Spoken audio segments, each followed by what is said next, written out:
ओम शांति।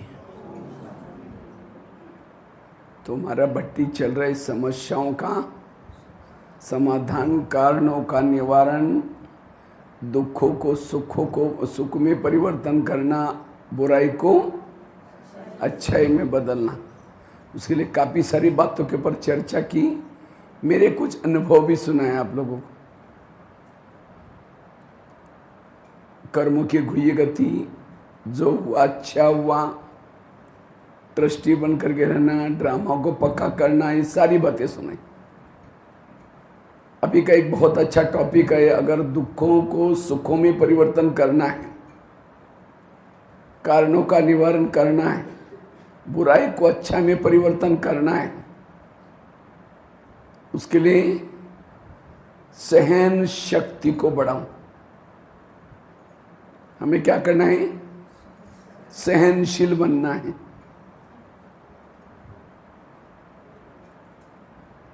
जो सहन नहीं करता वो नेगेटिव को पॉजिटिव नहीं कर सकता, बुराई को अच्छाई में नहीं ले सकता।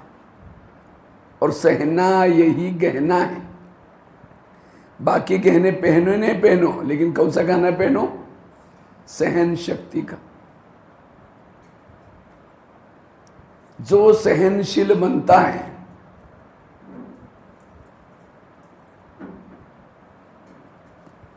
उसका समय बच जाता है, शक्तियां बच जाती। सहन करना शुरू में कड़वा है, इसके परिणाम बहुत अच्छे।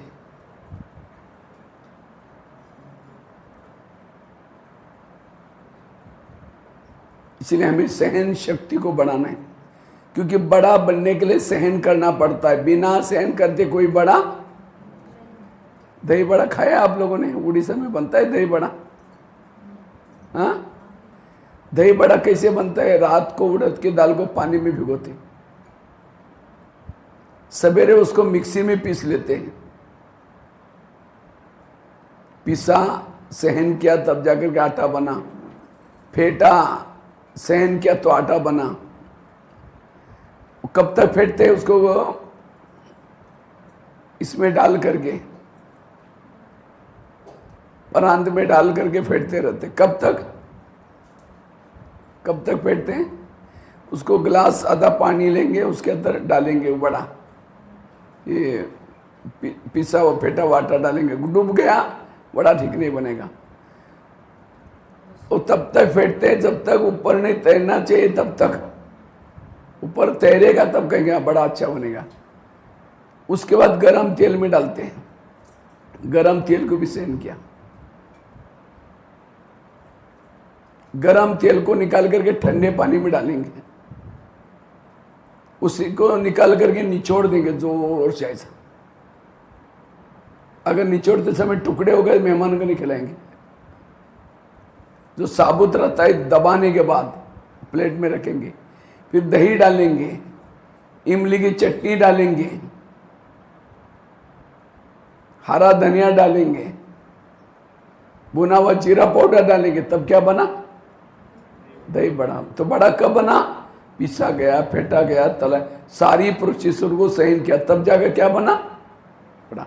इसी तरह हमें भी बड़ा बनना है। कोई पीसते भी रहेंगे, कोई फेंटते भी रहेंगे। कब तक? आटे को कब तक फेंटा? जब तक ऊपर ना आए तब। इसी तरह हमें भी तब तक समस्या, प्रॉब्लम आती रहेंगी जब तक हम ऊपर नहीं जाएंगे, तब तक। कई कहते हैं बाबा मुझे कब तक सहन करना, हम घर में बूढ़े हो गए। बाबा कहते हैं कब तक? जब तक ऊपर नहीं जाएंगे। रोएंगे तो टूट जाएंगे, तो बड़ा नहीं बनेंगे। खट्टी मीठी तीखी सारी बातें आएंगी, लेकिन सबको क्या करना है? सहन करना है। और जो सहन करता है वही बड़ा बनता है। बाबा बड़ा बना, दादियां बड़ी बनी। इतिहास में जितने लोग बड़े बने, उन्होंने क्या किया? सहन किया। बिना सहन करते कोई बड़ा नहीं बनता। पूछेंगे कौन लक्ष्मी नारायण किसको किसको बनना है? हाथ खड़ा करो, जो सभी को बनना है। और सहन करने की बातें आएगी तो कहेंगे बाबा हम गृहस्थी में रहते हैं ना, ये कब तक सहन करना है। पद पाने के लिए कहेंगे लक्ष्मी नारायण का बनना है, बाबा कहेगा सहन नहीं करेंगे तो दासदासी बनेंगे, बनना है दासदासी। सहन करने वाला ही शहंशाह बन जाता है। एक शिल्पकार था, उसको मूर्तियां बनानी थी। एक मूर्ति बनानी थी लक्ष्मी नारायण की। तो शिल्पकार क्या करता है, एक पत्थर के ढेर के पास आया, बड़ा सा ढेर था, उसमें से एक पत्थर लिया, हैमरिंग करना शुरू किया, चनियर हथौड़ी लगा। पत्थर को लगता है ये सारे पत्थरों को छोड़ करके मेरे के पीछे क्यों पड़ा हुआ है, टूट गया। अब टूटा तो कोई काम का नहीं, बाजू में रखा। दूसरा लिया, उसके ऊपर छनेर लगाना शुरू किया। 6 दिन के बाद वो भी टूट गया। पहला कितना दिन के बाद टूटा था? 3 दिन के बाद। दूसरा 6 दिन के बाद। तीसरा लिया, क्योंकि शिल्पकार को मूर्ति बनानी थी, चाहे सारे पत्थर टूट जाए। तीसरा पत्थर भी 9 दिन के बाद वो भी टूट गया। चौथा लिया, 12 दिन के बाद वो भी टूट गया। 5वां लिया, 15 दिन के बाद वो भी टूट गया।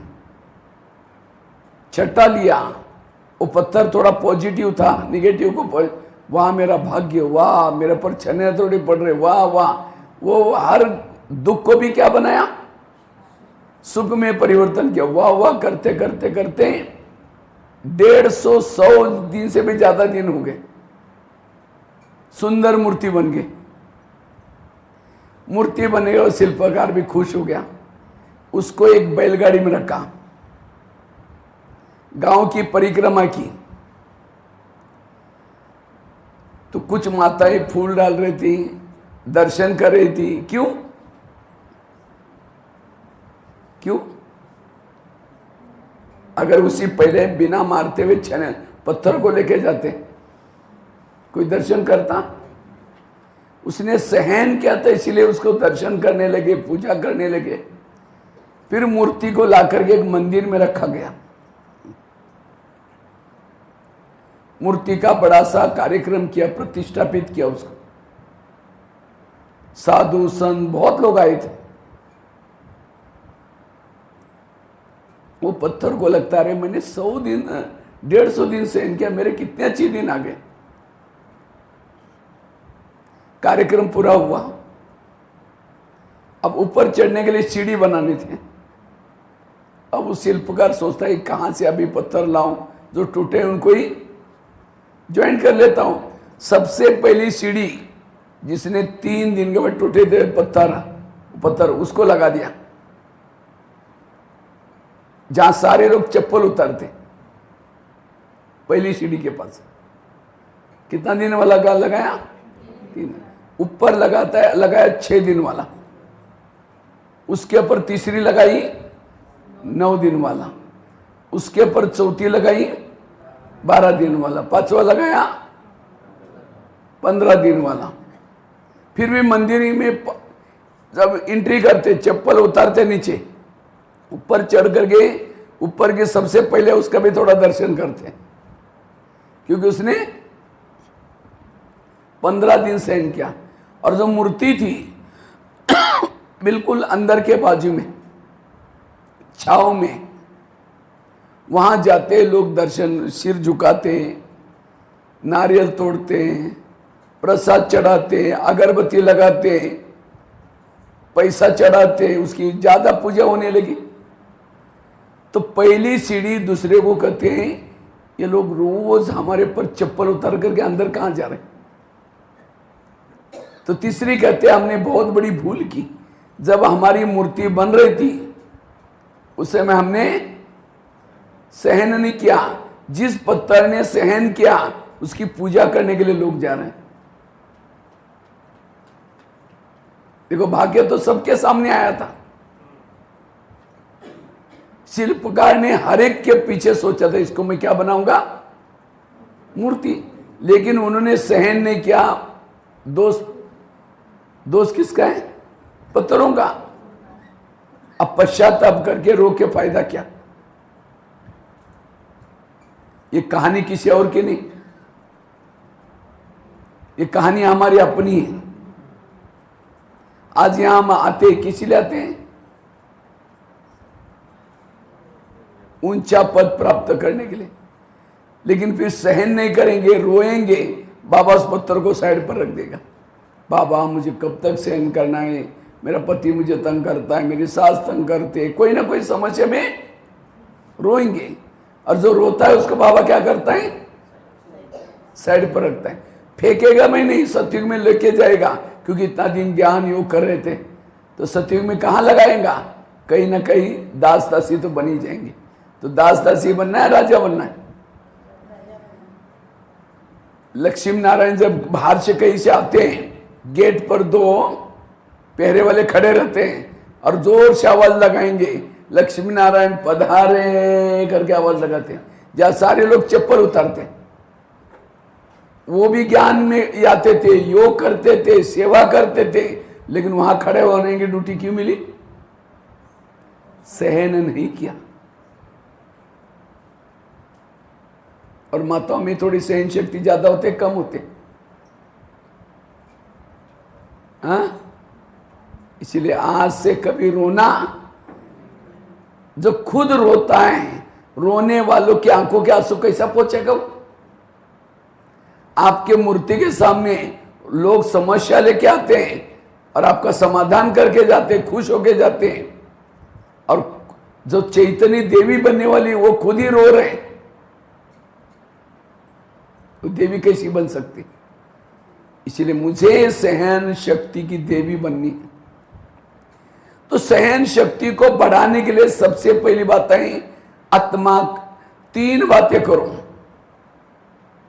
जिसकी अमृत वेला का योग अच्छा, उसके पास क्या आएगी, सहन शक्ति आएगी। अमृत वेला पावरफुल चाहिए, इसे आत्मिक स्थिति बनती है। तो अमृत वेला कौन कौन करता है, हाथ खड़ा करो। अमृत वेला कौन कौन करता है, ढीला हाथ है, ऊंचे हाथ, बहुत अच्छा। लेकिन अमृत वेला का चुपचाप आपका कोई वीडियो बनाया जाए, आपको पता भी नहीं कि आपका कोई वीडियो बनाया जा रहा है, और उसी वीडियो को 10 बजे आपको दिखाया जाए, ये सवेरे क्या अमृत वेला का आपका वीडियो, कहे मेरा है, मैंने ऐसा किया था, दीवार के सारे बैठे मुंह खुला के बंदा है। 2 बार मच्छर अंदर भी गया और बाहर भी आए, पता भी नहीं चला। अगर ऐसा योग करेंगे तो आत्मिक स्थिति कैसी बनेगी। जब आत्मिक स्थिति नहीं है तो सहन कैसा होगा। इसलिए अमृत वेला अच्छी तरह करो। कोई मेहमान को घर में बुलाओ, मेहमान बहुत बड़ा है, लेकिन आपका उस मेहमान से स्नेह प्यार बहुत है। लेकिन मेहमान आने से पहले आपने कुंडी लगाया, अंदर से दरवाजा लगाया, अब चुपचाप सो गए। वो मेहमान बेल बजा रहे, घंटी बजा रहे, दरवाजे नहीं खोलो, वो मेहमान को कैसा लगेगा, ये कैसे लोग हैं, मुझे ये लोगों ने बुलाया और क्या किया, दरवाजे बंद किया, वो चला जाएगा। फिर फोन करो कि क्या बात आप आए नहीं, वो कहेगा मैं आया था, बेल बजाई थी, घंटी बजाई थी, अपने दरवाजे नहीं खोला, सिर में चला गया। नहीं नहीं नहीं, दोबारा आओ, जरूरी काम है। फिर आया, फिर कुंडी लगाई, फिर दोबारा फोन करो, कहेगा अब कभी नहीं आऊंगा। मैं जब आता हूं आप दरवाजे बंद करते हैं। इसी तरह अमृत वेला उठेंगे, बाबा को निमंत्रण देंगे, मीठे बाबा, प्यारे बाबा आ जाओ, हम आपसे बातें करनी है, करनी है।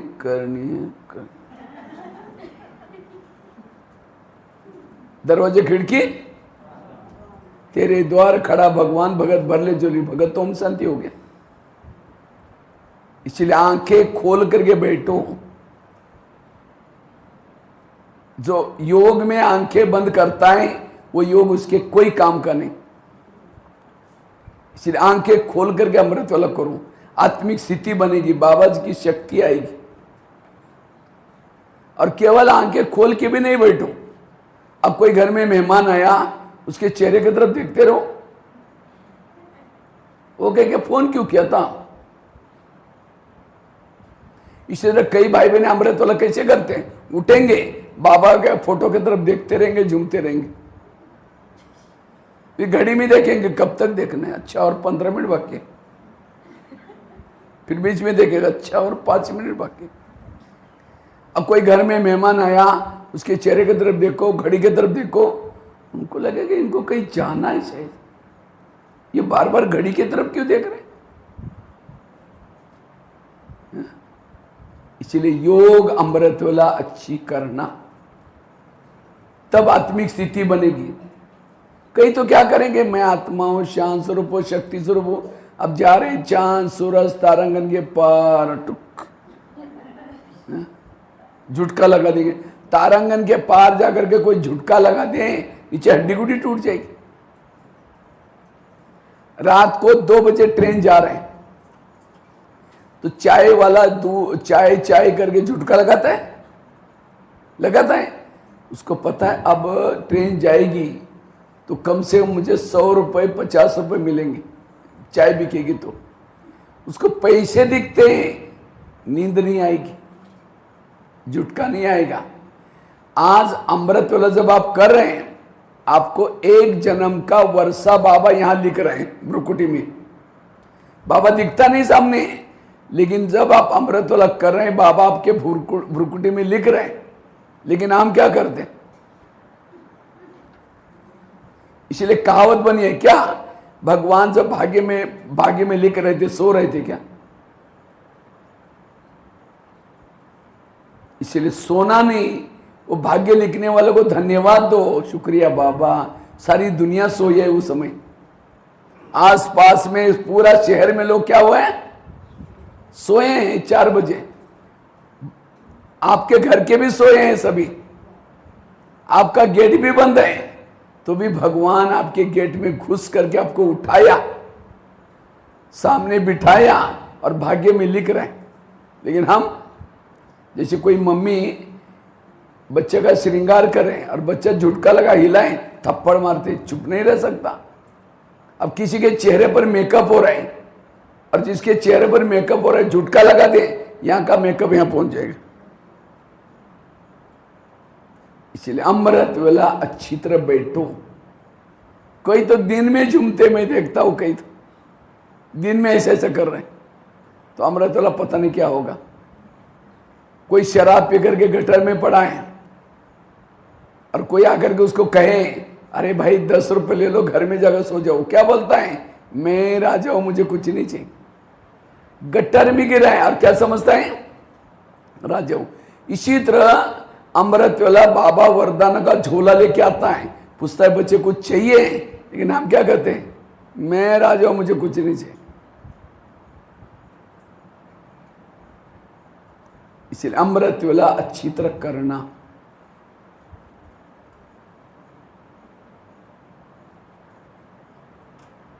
जिसकी अमृत वाला अच्छी, उनकी आत्मिक स्थिति, और जिनको आत्मिक स्थिति होते हैं उसके पास सहन शक्ति आती।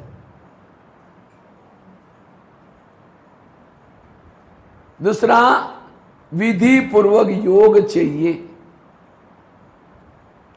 जो योग को विधि पूर्वक करता है, क्लास के पहले, क्लास आपके यहां कितना बजे होती है,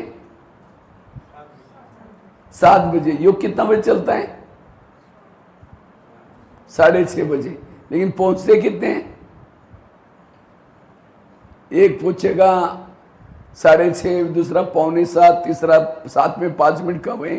जैसे मुरली चलो, सब मुरली सुनेंगे, केवल अगर आप मुरली सुनते हैं, ये मुरली कोई काम की नहीं। आप लोगों ने धान बोया ना अभी, धान बोने से पहले क्या करते हैं, हल चलाते हैं, खेती को तैयार करते हैं, बाद में बोते हैं ना। इसी तरह ज्ञान का बीज दिमाग में डालना है, पहले हल चलाओ, उसको तैयार करो। क्लास के पहले योग करके मुरली सुनो। इस भट्टी से कुछ परिवर्तन करना है। कल से सबको कितना बजे आना है? 6:30 बजे। एकाग्र होकर के आधा घंटा योग करो, मुरली सुनो। मुरली को तो मुश्किल से आधा घंटा पूरा हो जाते मुरली। योग महत्व का है। संगठन का योग कब मिलता है? क्लास के पहले। बाकी तो हम घरों में करते हैं, अकेले करते हैं, लेकिन संगठन में योग कब मिलता है? क्लास के पहले। इसलिए हर एक को क्लास के पहले आधा घंटा योग करना है। और वो योग भी कैसा करते हैं? समझो कोई माता योग लगाने के लिए आ रहे हैं, आते थे क्या देखा, रास्ते में बहुत अच्छा सब्जी वाला जा रहे हैं। फिर सोचे कि वाह कितना अच्छा सब्जी है, चलो आज यही सब्जी लेके जाएंगे और डालीमा बनाएंगे। यहां करके बैठे, लाल लाइट चल रहे, गीत बज रहे हैं, शुरू करेंगे मैं आत्मा हूं, शांत स्वरूप हूं, शक्ति स्वरूप हूं। फिर सोचा झोला तो लाए नहीं, थैला तो लाए नहीं, सब्जी कैसे लेके जाऊं? फिर कहेंगे ठीक है, उसके पास तो प्लास्टिक का झोला तो होगा ही, थैला तो होगा ही, मैं आत्मा हूं, शांत स्वरूप हूं, शक्ति। फिर सोचे कि गैस के ऊपर जो दूध रखा था, शायद मैंने उसको बंद किया, चल रहा है, बंद किया, चलो कोई बुझा देगा, मैं आत्मा हूं, शांत स्वरूप हूं, शक्ति स्वरूप। फिर सोचे घर में तो मेहमान आने वाला था, मैंने सोचा था उनके लिए छोले बनाऊं, चने बनाऊं, लेकिन रात तो चने तो छोले तो भिगो ही नहीं, चलो छोड़ो कुछ और बना देंगे, मैं आत्मा हूं, शांत स्वरूप शक्ति स्वरूप। लाल लाइट की सफेद लाइट होगी, वो का टाइम पूरा हो गया। सामने वाला बैठने वाला सोचता है वाह इन्होंने आधा घंटा योग किया, लेकिन इनका योग कहां था? छोले वाला योग या सब्जी वाला योग, बाबा वाला योग। अगर ऐसा योग करेंगे तो सहन शक्ति कैसी आएगी? देहभान कैसा खत्म होगा? इसलिए विधि से योग लगाना, तब आपकी आत्मिक स्थिति बनेगी, सहन शक्ति आएगी।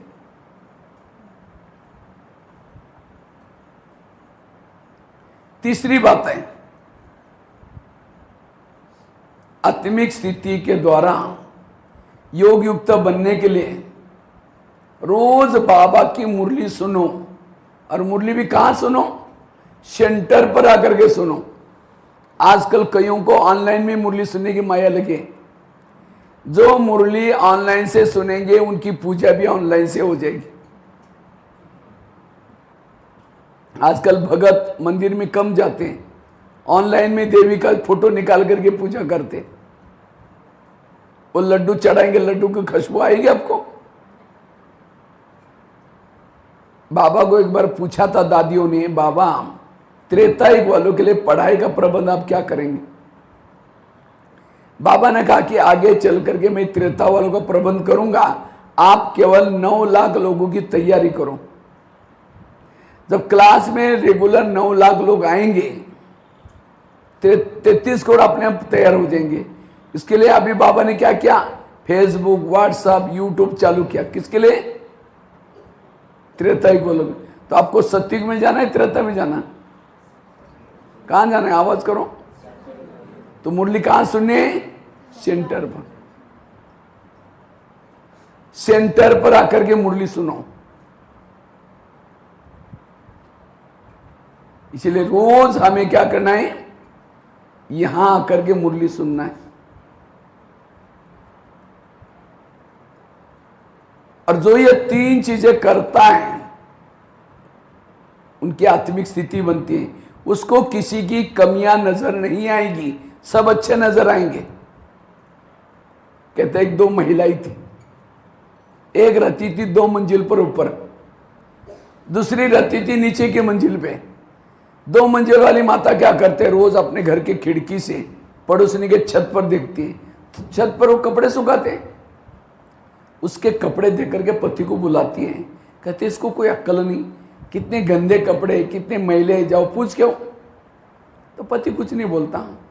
रोज वो 2 मंजिल वाली महिला अपने पति को बुला करके वो खिड़की से पड़ोसनी के कपड़े दिखाते, पति कुछ नहीं बोलता।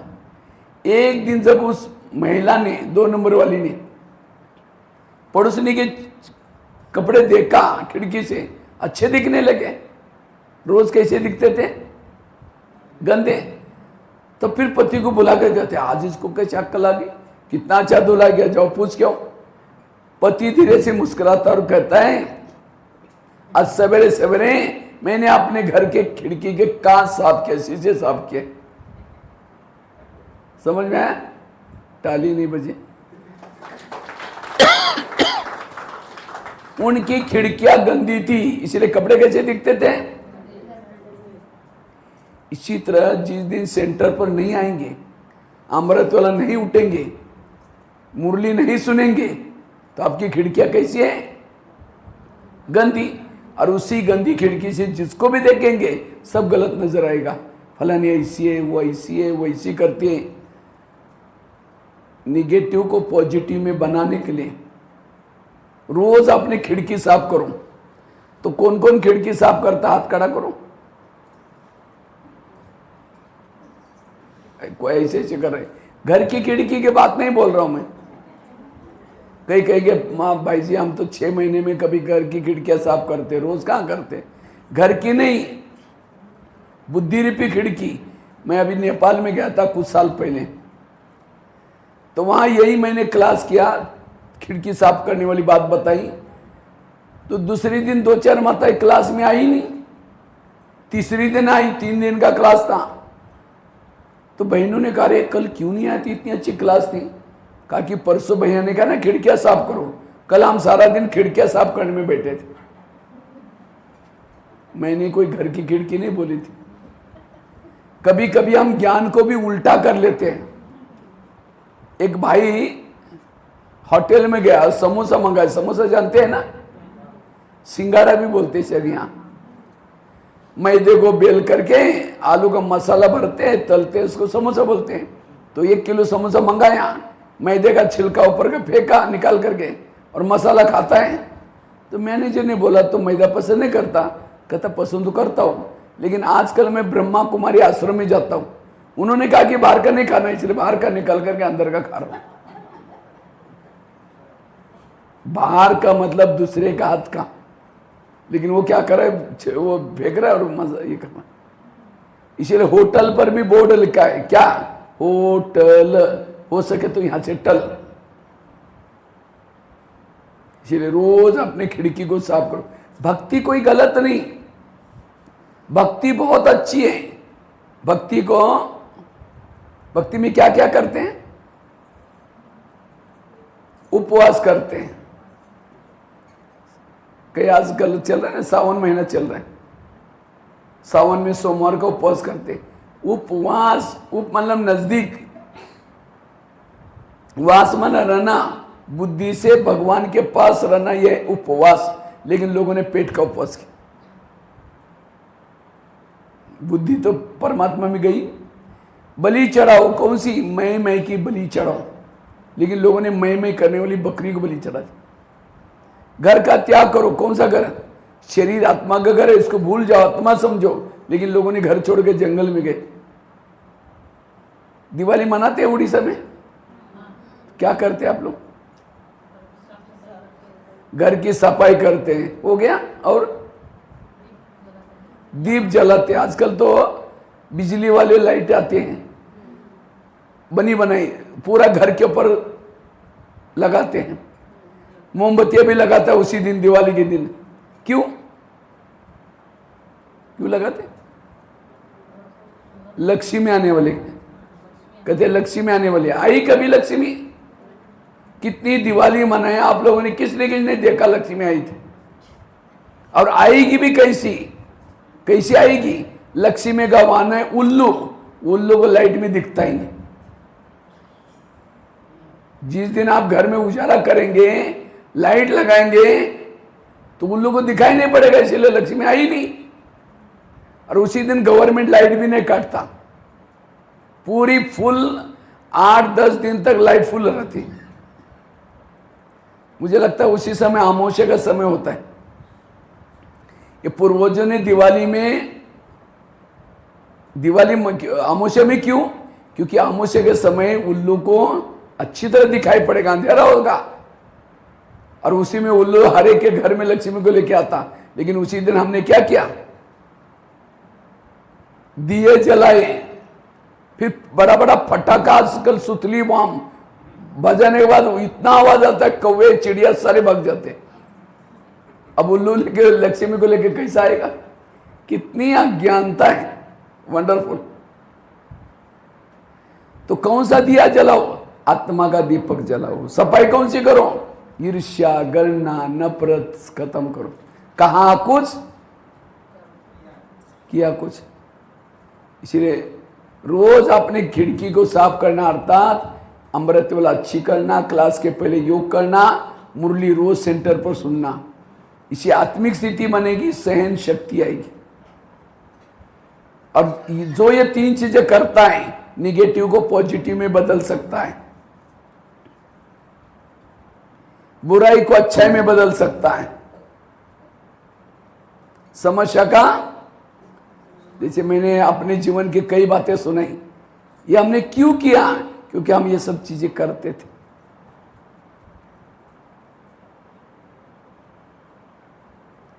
सहन शक्ति को बढ़ाने के लिए कोई कुछ भी कहता है, कोई कुछ भी बोलता है, ज्यादा सोचो नहीं। उन बातों को दिमाग से निकाल दो। लेकिन हम ज्यादा सोचते हैं, क्यों बोला, मेरे को क्यों बोला। ज्यादा सोचने से वो बातें और ही अंदर चली जाती हैं। आजकल हम भोजन खाते हैं, भोजन में ताकत नहीं है। पति पत्नी का बनता नहीं, सास बहू का बनता नहीं, गुस्से से खाना बनाएंगे, मुझे करना पड़ता है, मुझे ये करना पड़ता है। आजकल जो आप पपीता लाते हैं, सब्जियां लाते हैं, अभी मुझे किसी ने एक वीडियो भेजा था, एक ट्रक पपीता कच्चा तोड़ा और एक बड़ा सा बर्तन में कोई केमिकल बनाया, उसमें डुबा देते हैं, पेपर ढक करके अंदर ट्रक में भरा, बिकने के लिए जा रहा था। वो एक रात में सारा लाल लाल पपीता होगा। ऐसी केमिकल जब पेट में जाएगा, क्या क्या हो जाएगा, कैंसर जैसी बीमारी हो रहे लोगों।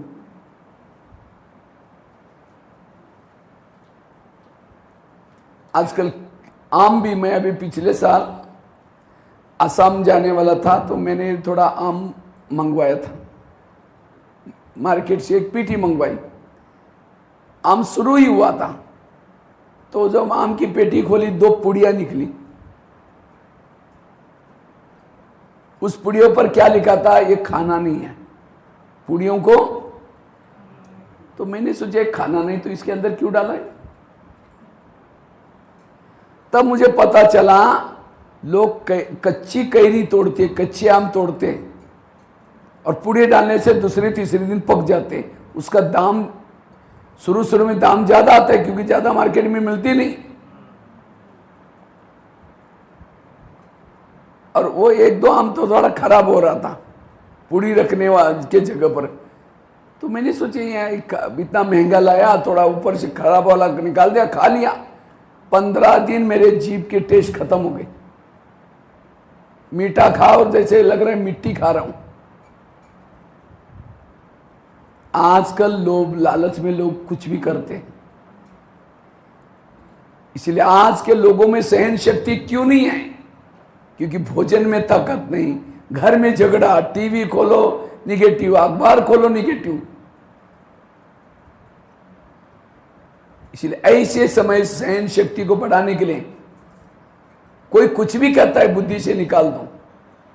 एक व्यक्ति ने गधा पाला था, तो गधा अचानक कुएं में गिर गया। अब मालिक को लगता अब उसको निकाले नहीं निकाले, क्या करें। लास्ट में सोचा वैसे बूढ़ा हो गया, निकाल करके क्या फायदा, इसी कुएं के अंदर दफना लेते हैं। तो आस पास वालों को सबको बुलाया और कहा कि मेरा गधा थोड़ा कुएं में गिरा है, उसको मिट्टी डालना है। तो सभी ने मिट्टी डालना शुरू किया ऊपर से। गधा तो जिंदा था। नीचे से चिल्लाना शुरू किया, कोई सुनता ही नहीं। लाश में गधे ने सोचा कोई सुनने वाला ही नहीं है, चुप हो गया। और उसके ऊपर जो मिट्टी गिरती है जोर से झाड़ करके नीचे गिराता है, झाड़ करके नहीं, पेड़ के नीचे ढेर होता गया। एक एक पांव ढेर पर रखते कुएं से बाहर आ गया। गधा समझदार था। आज इतनी भी अक्ल सीखेंगे। हम चिल्लाते, मैं ऐसी नहीं, मैंने ऐसा बहुत कुछ किया है। इसलिए कोई कुछ भी कहता है ऐसी बातों को झाड़ दो, झाड़ दो। देखो आता है क्या आपको? झाड़ो, चुप ही बैठे क्या? झाड़ने नहीं आता? झाड़ो एक बार, खत्म। कई कहते भाई जी झड़ती नहीं, बहुत कड़वी बोली, जिस बच्चे का भला किया उसने बोला तो मुझे दर्द हो गया। संसार का नियम है, जिसका भला करेंगे वही आपका बुरा करेगा। देखो जिस बाबा ने हमको पढ़ाया, देवी देवता बनाया, ज्ञानी बनाया, बाबा ने माउंट आबू में रात रात बैठ कर की मुरलियां चलाई, रात रात। कितना बाबा ने मेहनत की, कितना सालों से, 90 साल होने जा रहे। हमें देवी देवता बनाया किसने?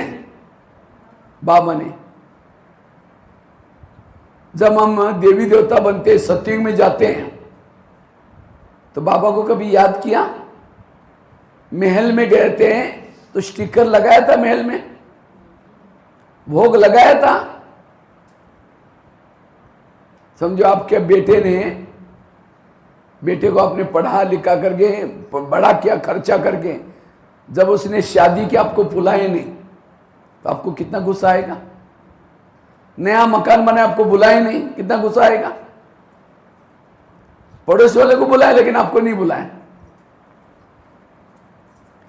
इसी तरह जिस परमात्मा ने हमको स्वर्ग दे दिया, सोने के महल दिया, प्रॉपर्टी दी, उसको हमने याद बाबा को कैसे लगा होगा? इतना ही नहीं, जब हम द्वापर युग में गए, जिस बाबा ने भला किया उसको गाली देना शुरू किया। कैसी गाली दी? हे भगवान तुम कुत्ते में हैं। और गाली अकेले नहीं दी, निमंत्रण कार्ड छपाया बाकायदे और सभी को बांटा। हमारे यहां भगवान को गाली देने का प्रोग्राम है, आ जाओ। और माइक भी लगाया, सुन ले ऊपर। क्या लगाया? क्यों माइक लगाया? उसको सुनने के लिए। बताओ, भगवान में इतनी बड़ी ताकत है, जिंदा करके जला सकता है। अपने ताकत को यूज नहीं किया। क्या किया? सहन किया।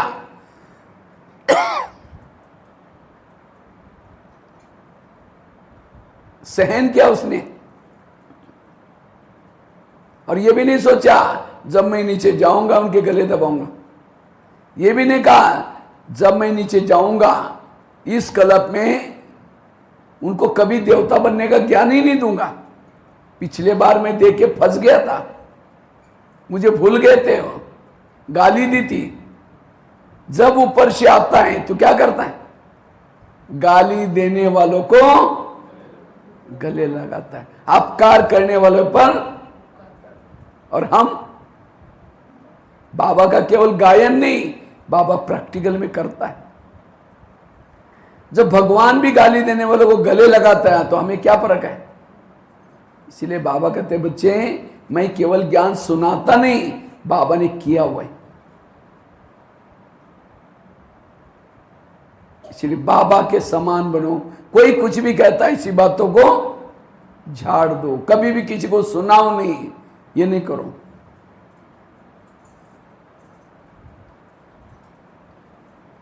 सहन शक्ति बढ़ाने के लिए क्या क्या करना है मैं सुना रहा था। पहली बात क्या सुनाई?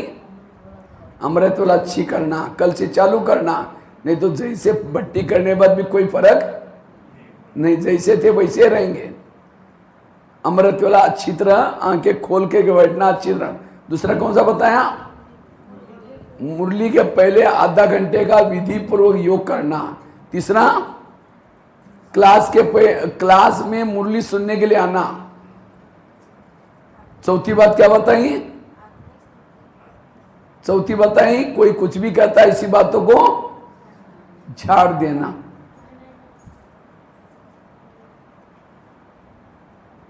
पांचवी बात है, अगर मुझे सहन शक्ति को बढ़ाना है,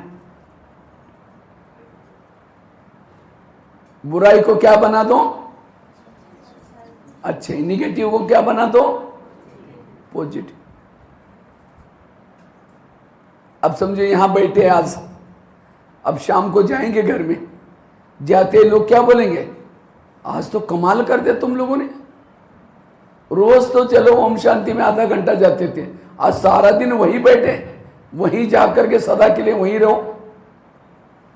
ये बातें सुनते तुरंत गुस्सा आएगा, निगेटिव दौड़ चलेंगे। इसलिए पहले से पक्का करके जाना, क्या अब मैं घर में जाऊंगी, जाते मेरी पूजा हो जाएगी। अगर कोई देवी की पूजा हो तो देवी क्या करते हैं? वरदान देते हैं। आपको भी कोई बोलना शुरू करेगा, आप भी क्या दो? वरदान मतलब हाथ से नहीं दो, और चिढ़ जाएंगे। बड़ी देवी निकली, तुम शक्ल आईने में देख ले, देवी बनने के लायक। मन से कहो कि बाबा इनका कल्याण करना। आज हम कितनी अच्छी अच्छी बातें सुन के, अगर ये भी उस क्लास में होते हैं, उनको कितना डायबिटीज है, कितना गोलियां खाना पड़ता है, कितना दवाखाना में जाना पड़ता है। आज हमारा दिमाग बिल्कुल शांत हो गया। वो आपको बोल रहे हैं, आप उसको शुभ भावना रख रहे हैं। निगेटिव को क्या बना दिया? पॉजिटिव।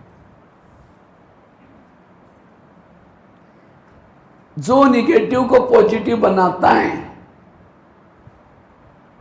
वो व्यक्ति को आप बदल सकते हैं। कितना भी गुस्से वाला है उसको बदल सकते हैं, कितना भी कैसा भी व्यक्ति है बुरा, बदल सकते हैं। कैसे? निगेटिव को बदला नहीं, लेकर के नहीं। पिन लगा दी यहां नीचे।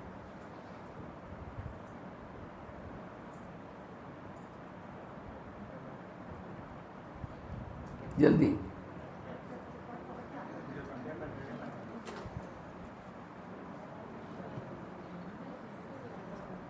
खिड़की बंद करो।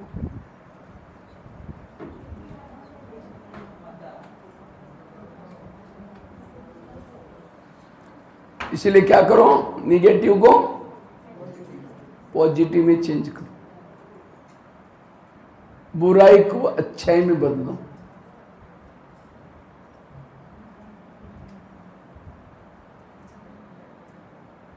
एक मेरा खुद का अनुभव में आपको और एक सुना रहा हूं।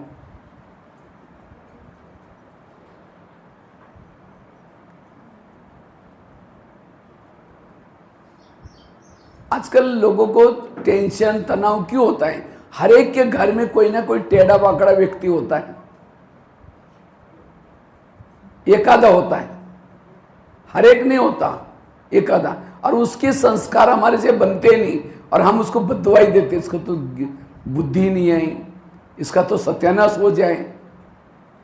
हम देवी बनना जा रहे, देवता बनने के लिए जा रहे हैं। देवी के मंदिर में पोज कैसे दिखाते हैं? ऐसा। अगर देवी को जाकर गाली दो, मैं एक दिन पता नहीं कहीं जा रहा था, एक शराबी शराब पी करके हनुमान को गाली दे रहा था। मैं तो देखता रहा, हनुमान का हाथ ऐसा था और एक हाथ में गदा थी, और वो शराबी कहता है, हे हनुमान तुम बंदर है बंदर। हनुमान को क्या बोल रहे हैं? तुम बंदर है बंदर। कहता है तुमने सीता को तो ढूंढ लिया, मेरे पत्नी को कभी नहीं सुधार सकेगा तुम बंदर है बंदर। मैंने सोचा हनुमान को थप्पड़ क्यों नहीं मार रहे, फिर भी वरदान दे रहे। अगर थप्पड़ मारेगा तो भगवान की चीज का उसको पूजा कौन करेगा? और हमें कोई गाली देता है तो 15 दिन उसे बात नहीं करेंगे, ऐसे मुंह करके जाएंगे। कभी कभी तो गुस्सा आएगा तो क्या करेंगे? ऐसा माताएं ज्यादा करती, ऐसा कोई मंदिर में है देवियों का पोज? ऐसा है ऐसा? कभी कभी आप अपना, आजकल मोबाइल में एक रिकॉर्डर आता है, ऑन करके सारा दिन अपने जेब में रखो, किसको किसको क्या क्या बोलते हैं रिकॉर्डिंग हो जाएगा। तेरे को अक्ल ही नहीं है, तेरे को बुद्धि नहीं, तुम तो पागल ही हो। देवी कभी बोलेगी किसी को पागल? ये वरदान दिया, श्राप दिया। इसलिए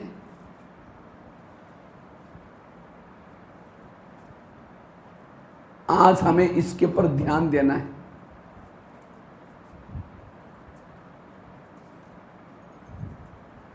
अरे भाई वहां क्यों लगा दिया? सीधा लगा दो। हाँ वहां लगा दो, वही लगा दो, वहां नहीं। अरे भाई वहां सीधा लगा दो, सीधा था वैसे लगाओ सीधा। और हाँ वहाँ और उधर खींच के, क्या बिगाड़ रहे भाई। हाँ बस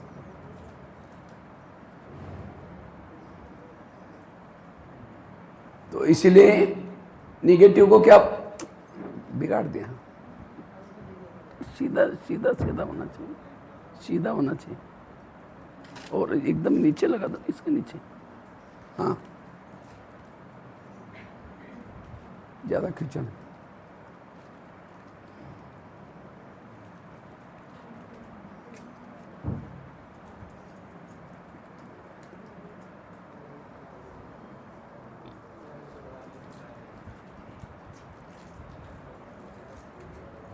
मैं अनुभव की बात सुना रहा था, क्योंकि हर एक के घर में कोई ना कोई व्यक्ति होता है, तो उसको बददुआई देंगे, जितना उसकी बुराई करेंगे वो और ही निगेटिव बनता जाएगा। कहीं कहीं मेरा पति ऐसा ही है, उसको कोई अक्ल नहीं है, पता नहीं क्या राक्षस जैसा है, ऐसे ऐसे ऐसे जितना बोलेंगे उसके अंदर के संस्कार और ही बिगड़ते जाएंगे, उतना आपकी दूरियां बनती जाएगी, उतना आपके जीवन में समस्या पैदा होती जाएंगी। इसलिए दुआएं दो, पॉजिटिव लो, और तब जाकर के परिवर्तन कर सकते हैं। एक मेरा खुद का अनुभव मैं सुनाने जा रहा हूं, बड़े ध्यान से सुनेंगे। मैं दिल्ली में रहता था, दिल्ली में पांडव वन में रहता था। तो वहां भी मैं किचन में सेवा करता था। तो हम लोग लगभग 40 भाई बहनें रहते थे साथ में। अब 40 भाई बहनें, कोई उड़ीसा का है, कोई महाराष्ट्र के हैं, कोई कर्नाटक के हैं, कोई हरियाणा के हैं, कोई पंजाब के हैं, अलग अलग माँ बाप के, अलग अलग स्थान के हम इकट्ठे। सबके संस्कार तो अलग अलग है। तो जब मैं किचन में सेवा करता था, हर एक को अपना अपना डिपार्टमेंट मिला है। किचन की सेवा, कोई खाना खिलाने की सेवा, कोई सब्जी काटने की सेवा, अलग अलग सेवा रहती थी। तो मैं किचन में 3 टाइम का भोजन खिलाने वाली 3 अलग अलग बहनें थी। एक खिलाती थी सवेरे का भोजन नाश्ता, एक बहन खिलाती थी दोपहर का भोजन, और रात को एक दूसरी बहन खिलाती थी। वहाँ विदेशी लोग बहुत आते थे, फॉरेनर, मधुबन जाने वाले। तो मैं अपना उसमें से तीनों बहनों में से जो दोपहर का भोजन खिलाती थी, वो बहन के अंदर थोड़ा गुस्से का संस्कार था, छोटी छोटी बातों में गुस्सा करती। तो मैं किचन में 9 बजे जाता था, 9 से लेकर के 12 बजे तक खाना वगैरह बनाया। खाना बना करके वो थल्ला वगैरह साफ करके हॉट केस रोटी का रख देते थे। उसके बाद सब साफ सफाई करके, जो कुकर रहता था, कुकर के ऊपर ढक्कन रहता था, उसकी सीटी निकाल करके, रबर निकाल करके, धुलाई करके, वो कुकर के ढक्कन को उल्टा करके रख देते थे ढक के। वो आते ही ढक्कन को जोर से फेंक देगी झूठे बर्तन में। कहते इसके लिए प्लेट नहीं है, प्लेट ढका करो, ढक्कन नहीं रखना। तो मैं दूसरे दिन क्या करता था, प्लेट रखता था, ढक्कन को जूठे में डालता था। वो दूसरे दिन आते प्लेट को फेंकेगी, कहते सब जूठा बर्तन क्यों किया, उसका ढक्कन नहीं है। हमने कहा आपने तो बोला कि ढक्कन नहीं रखना, प्लेट रखना, मेरे को शिकार है और गुस्सा कर। जिस दिन प्लेट रखा प्लेट क्यों रखा, जिस दिन ढक्कन रखा ढक्कन क्यों रखा।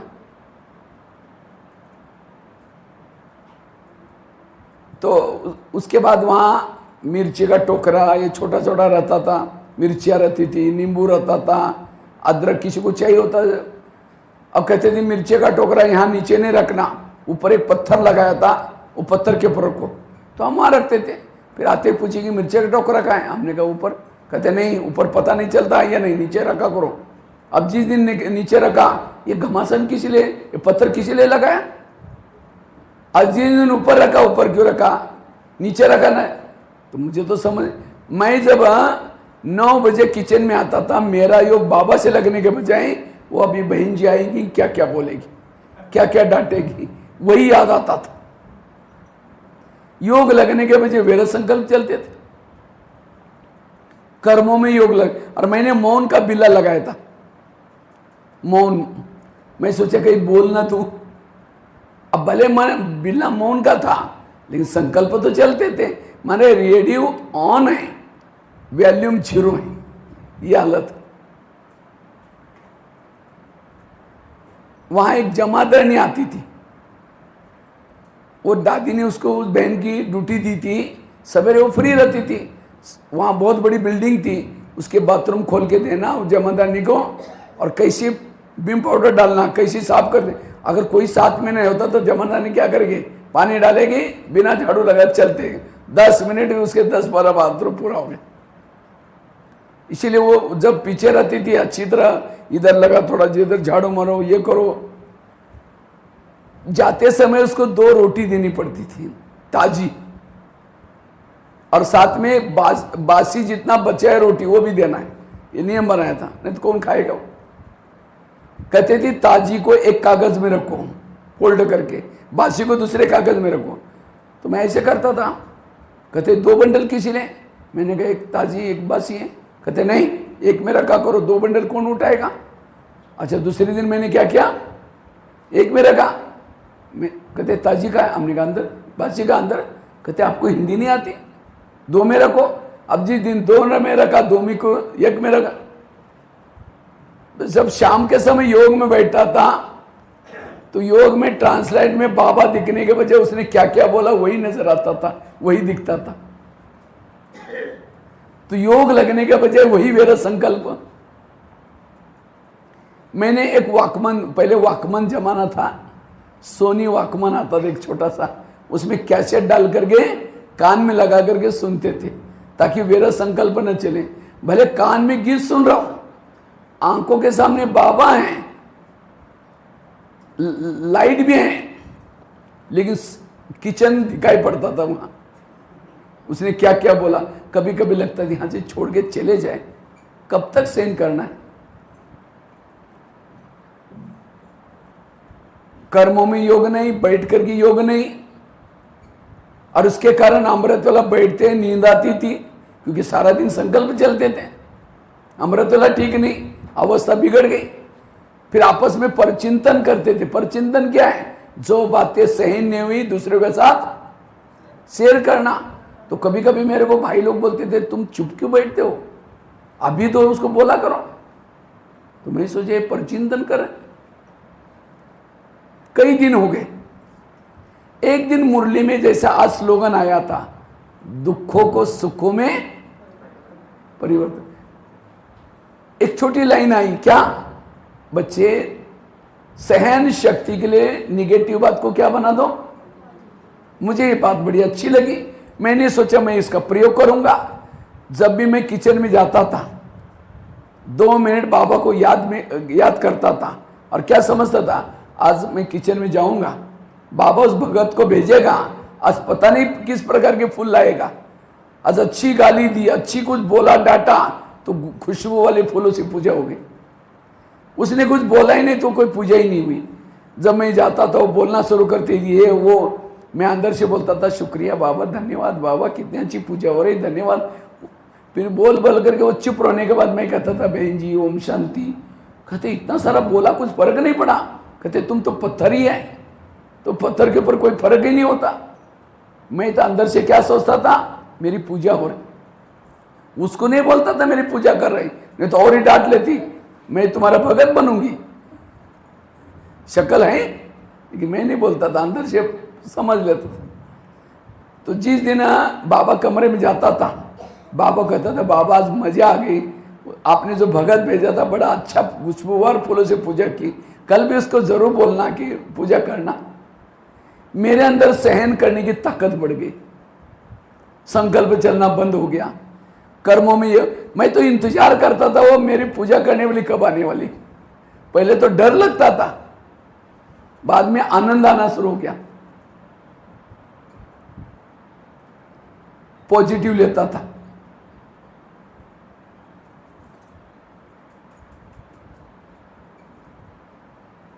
तो इस तरह से कई दिन गए।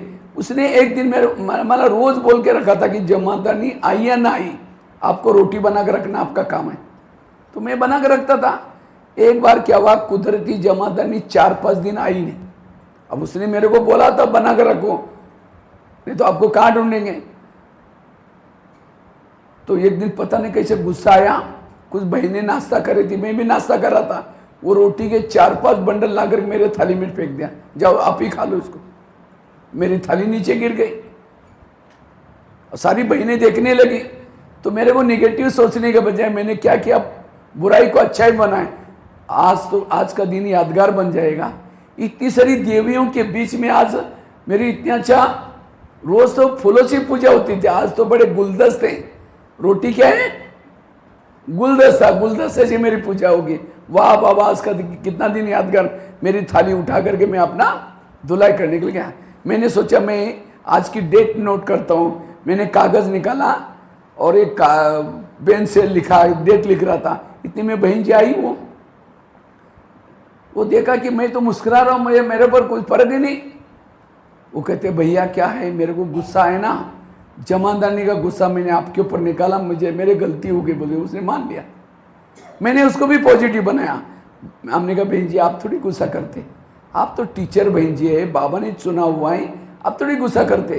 कोई इविल आत्मा, जिस आत्मा का मेरे पिछले जन्मों को कोई हिसाब है, वो आपके अंदर प्रवेश करके गुस्सा करके चली जाती है, उसमें आपका क्या दोष है। फिर कहते वो आत्मा मेरे में क्यों आती। मैंने कहा आप आने देते इसलिए आते। कहते जब भी आएंगे ना मुझे याद दिलाना। हमने कहा ठीक है याद दिलाएंगे। जब भी वो गुस्सा करती थी मैं कहता था देखा वो आत्मा आई, अभी गुस्सा करेगी। कहते नहीं नहीं हम आने नहीं देंगे। धीरे धीरे उसने गुस्सा करना बंद कर दिया। गुस्सा करना क्या क्या, ये है पॉजिटिव का परिणाम। मैंने किसी को कंप्लेन नहीं की, उसके ऊपर गुस्सा नहीं किया, लेकिन अपने शुभ, एक सारी दुनिया को आप बदलने जा रहे हैं। तो क्या आपके पास वाला एक व्यक्ति नहीं बदल सकता? उसे परेशान क्यों? ये प्रयोग करो। ये मेरा खुद का अनुभव है।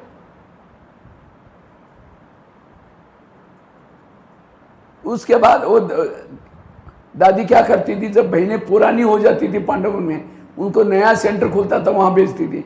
उस बहन की नया से एक सेंटर खुला, उसको वहां भेज दिया।